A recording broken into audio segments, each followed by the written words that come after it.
On this episode of Your TV's From the Archives, students from Redpath School join host Alan Nunn on a historic tour of Lakefield. Lakefield, yesterday and today. The program was produced in 1998 with Community Care Lakefield.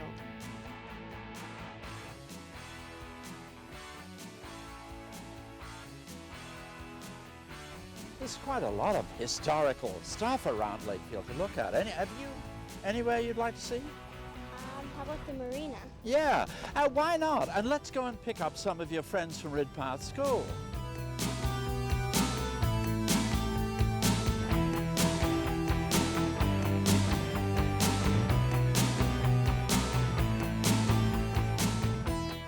We begin our walk right here at the corner of Bridge and Water Streets. Today, it is difficult for us to picture the number of mills that line the river from just in front of the present Gospel Hall all the way down to the Savage Arms plant. Directly in front of us, where the Chamber of Commerce now sits, was the railway's loading dock. Across the river, you can see the footings of the third and fourth bridges that stood here from 1904 to 1972. Present bridges were built in 1973-74 to honor the village's 100th anniversary and are often referred to as the Centennial Bridges. In the river stands a working hydro-generating plant which was built around 1910. It's hard to imagine that where Blake's IGA store now stands was once a major lumber yard, but this was the home of Cavendish Lumber Company for many years. Also, a small lumber yard office that once sat at the very west corner of Blake's became a cut glass factory that produced lovely glass pieces from 1920 until 1930. A large house, known as the Ward Building, located near where the historical plaque to Susanna Moodie now stands, at one time was used as the office of the Shaw Lumber Company for village council meetings and for school classes. The cenotaph, which was dedicated in 1930, Memorial Day ceremonies for all war veterans are still held annually at the cenotaph. Across the road is Hamblin's Restaurant, well known over the years for their many flavors of delicious ice cream. Hamblin's began as an ice house and in 1945 was converted by Frosted Food Storage to a storage locker for frozen food. Customers could rent a locker to store their fresh meats, fruits, and vegetables. The ice cream plant was added to the business in 1949. In 1953, the Hamblin family purchased the business and added a restaurant and butcher shop. Since that time, there has been several owners, but the Hamblin name still remains. Try to picture in your mind railway, steam engines, and steam boats at this location as I give you a brief history on what an important part this location played in Lakefield's development. This wharf and pavilion site was a very important industrial and shipping center for the Kawartha Lakes area in the late 1800s and the early 1900s. In 1883, the rail line was extended from the train station to this wharf. It connected the trains with the steamboats, which carried the mail, freight, and passengers to the lodges, cottages, and homesteads on Katchewanooka, Clear, and Stony Lakes. Tourists arriving by train for steamboat excursions and summer regattas tell us that tourism was a very important industry in the late 1800s, just as it is today. In 1909, a waterfront pavilion was built as a waiting area for passengers to transfer to and from the trains to the steamboats. The pavilion was last used for passenger service in 1945, when the steamboat, the Islinda, sailed for the last time in the Kawarthas. Eventually, the pavilion was closed in and used for several years as the Lakefield Sea Scouts Hall. In 1986, Lakefield Council gave the pavilion a historical designation and restructured the pavilion to its original 1909 design and relocated it in adjacent Isabel Morris Park. In the mid-1800s, logging was the largest industry, with approximately 40 sawmills in the Kawarthas, with the Strickland and Cavendish mills being the largest producers. Logging drives and stacks of lumber dotted the local landscape. Lakefield was an important hub for exporting lumber to Quebec and United States locations for the shipmaking and building industries. Also, the transportation of produce, such as wheat to make flour, and minerals were transferred from the steamboats to the train cars at this wharf. Granite, used in some of the early church structures, and naphthalene, used in manufacturing glass products, was towed on large wooden barges by the steamboat Wakita from the head of Stony Lake to this location. The minerals were offloaded into rail cars for distribution to other Ontario locations and to the United States. Today, a modern marina designed from the 1909 pavilion architecture stands next to us on the newly revitalized wharf. Long gone are the steamboats. This street corner, Queen and Reed, represents the beginning of prosperity for Lakefield.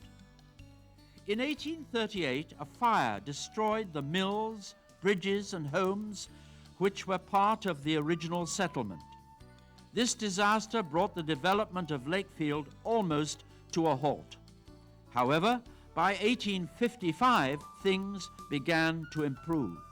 The building, which contains the very popular Lakefield Pantry and Eleanor's Yarns on Queen Street, was built around 1860 as part of the Globe Hotel. In 1900, Mr. Webster bought the building for his confectionery and dry goods store. Later, Mr. Porter operated a grocery store and bakery from this building. He used to deliver his fresh baked bread to the homes around the village and, in the summertime, to the steamboats. In later years, this building also housed an automotive business and an antique store. At one time, the upstairs was a meeting place for the Lakefield Masonic Lodge. The corner building, known as Kawartha Leisure Times, was built in the 1860s as a private residence. It later became a hotel with a livery stable at the back, where horses could be hired for travel. In 1905, this building became a barber shop and a pool hall. In 1927, Mr. T.C. Young opened a grocery store, and with his daughter, Miss Grace Young, ran the business until his death in 1964. Grace Young continued running the Honey Store, as it was known then, and when she retired in 1983, the last old-fashioned family grocery store disappeared.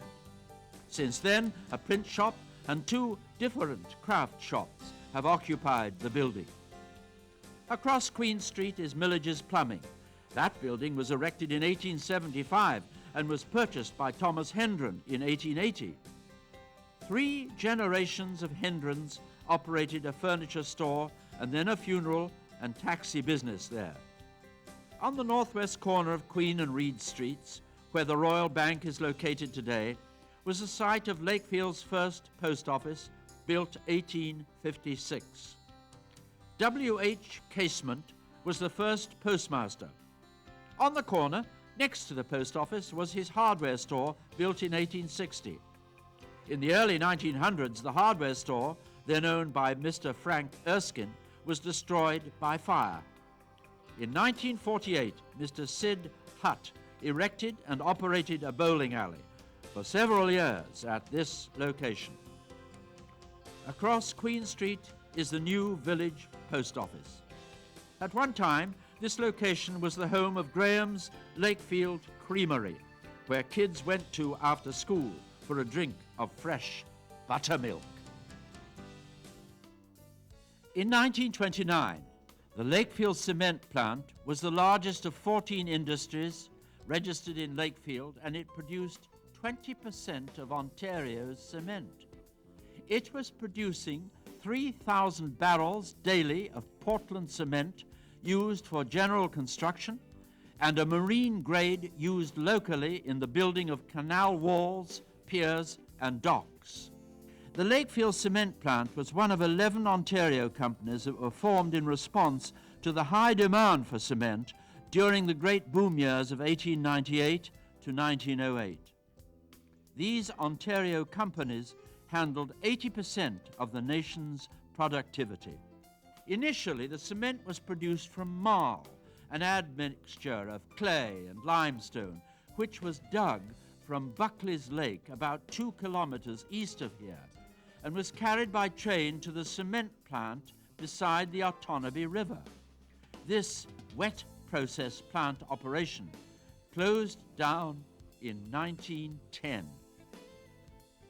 A second plant was constructed in 1921, with reconstruction in 1927. Owned by the Canada Cement Company, it housed the crusher mill, ball mills, kilns, and storage silos.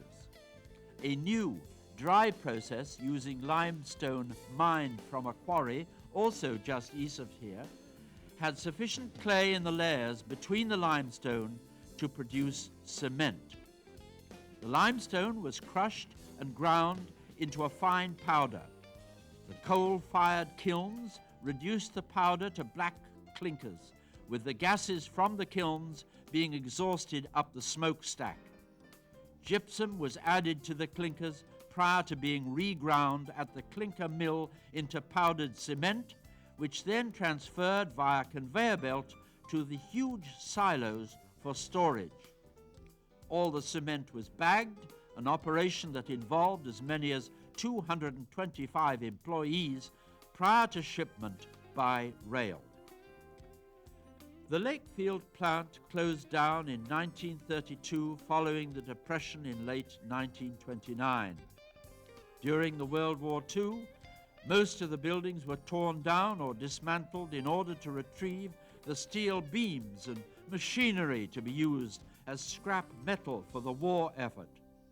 Still remaining today are the huge silos and smokestack, Lakefield's landmark. Over the years, the silos, which became known as Lakefield elevators, were used to store wool during World War II and Western wheat in the 1950s. The silos now sit empty. Lakefield Research Limited, founded and developed during the war years, still does mineral analysis at this location for companies around the world. Your TVs from the archives will return in a moment with Lakefield Yesterday and Today.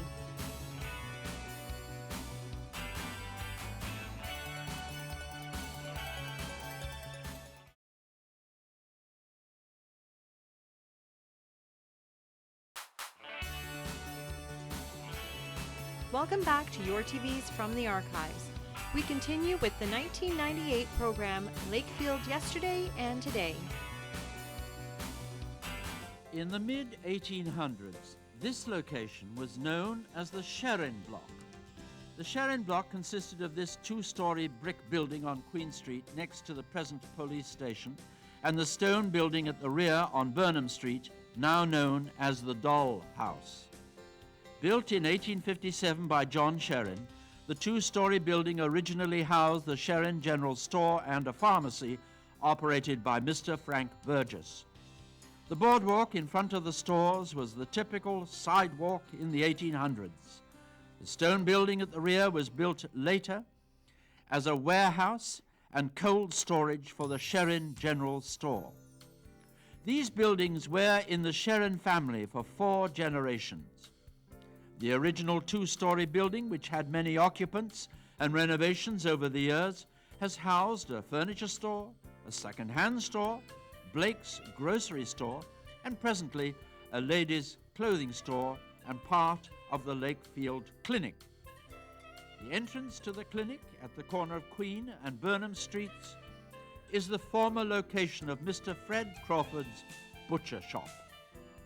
Much more is known about the history of the doll house and is visible today. The wall and building were built by the Richardson brothers, local stonemasons, from local granite and lime mortar. The walls are 2 feet thick, and some of the 6-over-6 windows are still intact. The original beams showing the circular saw marks are still visible. The foundation of the old stables and barn at the edge of the lot can still be seen. The long stone wall served as a firewall when an adjacent hotel caught fire. In the early years, the building served as a storehouse for the Sharon General Store for such things as hay, leather goods, cloth, nails, gunpowder, oil, candles, apples, and cheese. All the necessities of life for our early settlers. On the second floor, simple cots and straw mattresses were provided for overnight travelers. Over the years, the building has had many uses, including a chick hatchery, an egg grading station, a boxing gym, and a private residence. The stone building was sold to Mrs. Margaret Walters, who established the doll house and retained the Sharon name by calling the entire corner Sharon Place. The outside of the doll house still maintains the solid, practically built pioneer building almost unchanged. The renovated interior retains the quaint, old-fashioned flavor in keeping with the history of this very important building. At the intersection of Bridge, Queen and Albert Streets, the oldest building on the four corners is the Fish and Chips store. Among other things, it has been a butcher shop, saddle shop, a gas station, and for a short time it was used by William Leonard as a hardware store until his new store across the street, now Pro Hardware, was completed. The Pro Hardware store had many uses over the years. The south half of the building housed James Linton's Bank in 1893, followed by the Traders' Bank in 1902. In the north half was Medill Brothers' dry goods store, followed by William Leonard's hardware store in 1905. Later, the north half became a movie theatre. The upper floor was used for council meetings, a lawyer's office, and the Oddfellows Hall. This building and Millage's plumbing store at the north end of the block are often referred to as the bookend buildings, since they are virtually identical in every detail and are said to encase the east side stores. The village municipal hall is generally referred to as the town hall. Its proper title is the Memorial Hall and was constructed after the disastrous fire of December the 27th, 1918, in which the Thomas Fuller designed municipal hall, built in 1889, was completely destroyed. Lost in the fire were invaluable photos from the American Civil War and of early village life and buildings. The second village hall is known as a Burnham and Root municipal design, and like the old post office across the street, it might be considered as our second Edwardian era architecture. The official dedication of the new hall took place on January the 25th, 1921. At one time, the second floor was used for village council meetings, community meetings, dances, movies, concerts, and for many years, the public library. At the plaza, where we are standing in front of the Memorial Hall, is a circular brick design, which represents the lovely bandshell that once sat in this general area. Diameter is approximately the same as the original bandshell. The bandshell's last location was on the Ward Building Foundation, near where the Susanna Moodie Memorial Plaque now stands. The police station across the street, originally the village post office, was built in 1914 with William Casement as the postmaster. Prior to the post office, a general store owned by the Bickles and later the Fitzgeralds at that location. Canoe manufacturing was a very vital part of Lakefield's history. The name Lakefield Canoes became known worldwide. The original canoe companies in Lakefield were located in this area of the village near the corner of Queen and Stanley Streets. The first canoes were built from birch bark by the native Indians, and these same canoes were used by the white man to explore Canada. Thomas Gordon used a dugout canoe as a mold to bend wooden ribs over, and then nailed thin basswood boards to the ribs to make the canoe. In the year 1858, the Thomas Gordon Canoe Company started manufacturing canoes in an unused church building on Queen Street, near where the beer store is now located. In 1860, Colonel Samuel Strickland bought the Thomas Gordon factory and changed the name to the Strickland Canoe Company. Colonel Strickland's home, Raiden Manor, had been built by the same Thomas Gordon 2 years earlier. In the early 1900s, the name was changed to the Lakefield Canoe Building and Manufacturing Company. It was about this time that the old wooden factory was replaced by a larger new brick building at the same location under the name the Lakefield Canoe Company Limited. During the war years, 1942 to 1945, war materials were manufactured in place of canoes. After the war, the Richer brothers sold the brick building and built a new, larger factory where Dixie Lee Chicken and the bowling alley are now located at the corner of Strickland and Queen Streets. The old Lakefield Arena, which was located at the rear of the factory on Colborne Street, was used for storage. In 1962, the Richer brothers sold the business to Rilco Industries. This company closed in 1968, thus ending the long history of manufacturing wooden canoes and boats in Lakefield. In 1887, the Brown Boat Company began manufacturing wooden canoes and boats. After 51 years of building the famous red feather boats, the company closed in 1838. The building, which still stands here on Stanley Street next to the old railway station, has been an antique shop for several years. This is Christ Church, North Douro. Prior to the construction of this church in 1853, pioneer families worshipped in private homes and community halls. Try to go back to the early 1800s and make believe you are going to church. The church was designed by Kivas Tully and constructed under the leadership of Colonel Samuel Strickland, who was instrumental in getting people of different denominations to help with the cost and building of Christ Church. The church, which became the focal point of the community, opened on Christmas Day, 1854, with Reverend Percy S. Warren as the first resident minister. With the congregation outgrowing Christ Church, St. John the Baptist, located nearby, was completed in 1866. Christ Church was then used as a Sunday school, a parish hall, a village meeting place, the Lakefield Sea Scout Hall, and is currently a museum displaying early church and village history. Behind the church, there are 108 graves in the burial ground, many of them containing children who died from drownings and diseases such as measles and smallpox. Colonel Samuel Strickland, who was a major influence in the growth of this community in the 1800s, is buried in this graveyard. In the early 1900s, the village main street was a dirt road, but along the storefronts, new sidewalks made from local cement replaced the old wooden plank sidewalks.